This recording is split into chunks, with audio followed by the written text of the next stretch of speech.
Okay, everybody, as I have posted on the forums, well, not the forums, but the Facebook group, I bought a 2016 Audi SQ5. It's got 117,000 miles on it now. I bought it with I think 114,000. This is it. It's in the garage. I got my brake kit in today. So if you guys can remember, I was complaining about a rattle. I will actually not complaining about a rattle. I was informing the group of a rattle I had in the front end. It was there when I bought the car. I had made the assumption it was the control arms. And I think anyone driving one of these Audis, no matter what year, I mean, I had my 99 A4 and my 2000 S4. They have the same suspension up front here. So I think everyone could agree it's going to be a control arm, likely these right here, that are bad. And upon inspecting it and purchasing the vehicle, these were torn, absolutely. I knew looking for a car, an Audi, in the 100,000 mile realm of mileage, 80,000 miles, 120,000 miles, doesn't matter. This stuff is going to need to be refreshed. So I went into this purchase on a budget to purchase the car and with a budget to replace everything in the suspension, including putting Bilstein struts and H&R springs in there. So that is what I did. So I replaced all of that, upper strut mount, also lower rear control arm and lower front control arm. And links too, right? Everything that you could think is going to rattle in the suspension over bumps.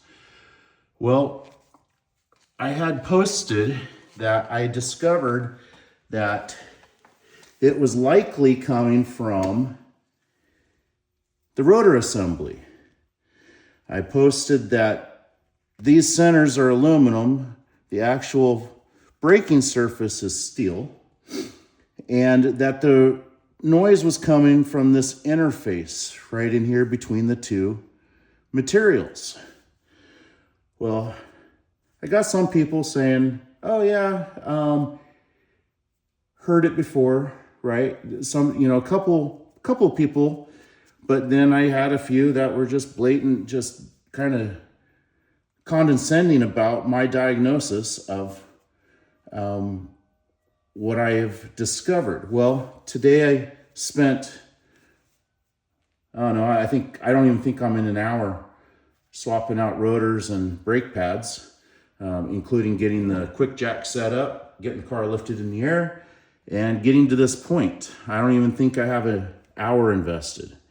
But here's what I discovered to show you guys a little bit better who have an Audi SQ5 and any other model that uses these 380 millimeter by 35 millimeter rotors that are a two-piece design. They are a two-piece. I mean, there's no way about it. Aluminum and steel.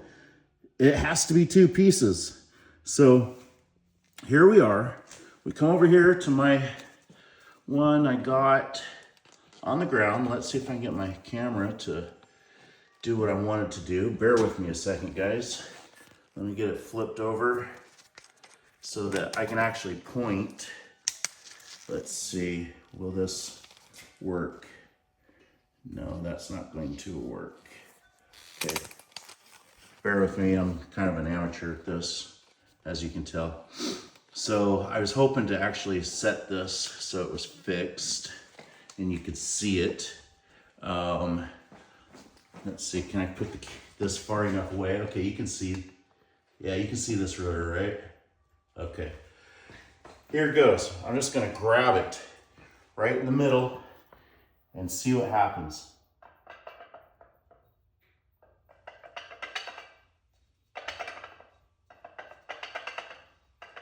That's just lifting up on the hat, okay?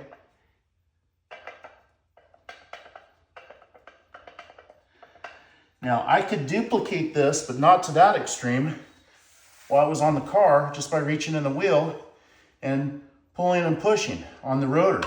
That's actually how I discovered it. I discovered it with the wheel off. Now I know with only one fixing screw that there can be some play between the hat and the hub flange. So to verify that, I put it all together and I just reached through the wheel and I grabbed it and it was rattling. So here we go.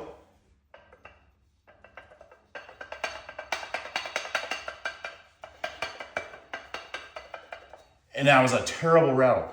You can hear it. I mean, it was just annoying in the car.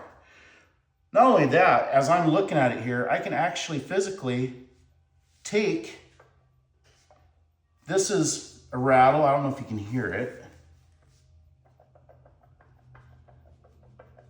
Side to side. You can see the play. What that is also going to do is it's going to throw this rotating assembly out of balance. Therefore, you're going to get a vibration where you might think it's a tire out of balance. Now, I've got brand new tires, and these tires, I think the heaviest one took 3/4 of an ounce. They're Michelin Pilot for all seasons, and the wheels are perfectly round. I had them checked before I had them powder coated. So what I noticed is about 70, I get a vibration, and I really believe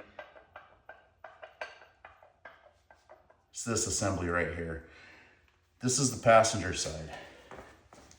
The driver's side, nice and quiet. No play. So here's what's interesting to me. These have been replaced since before I bought the car. I mean, we can all agree on that these are new rotors. Now, based on these stampings, my new Zimmerman rotors do not have these stamps, but I have messed with a lot of Zimmerman rotors over the years. And they usually have stampings on the front, and these do. They're plated just like the Zimmermans. They also have this chamfer right here, just like the Zimmerman rotors.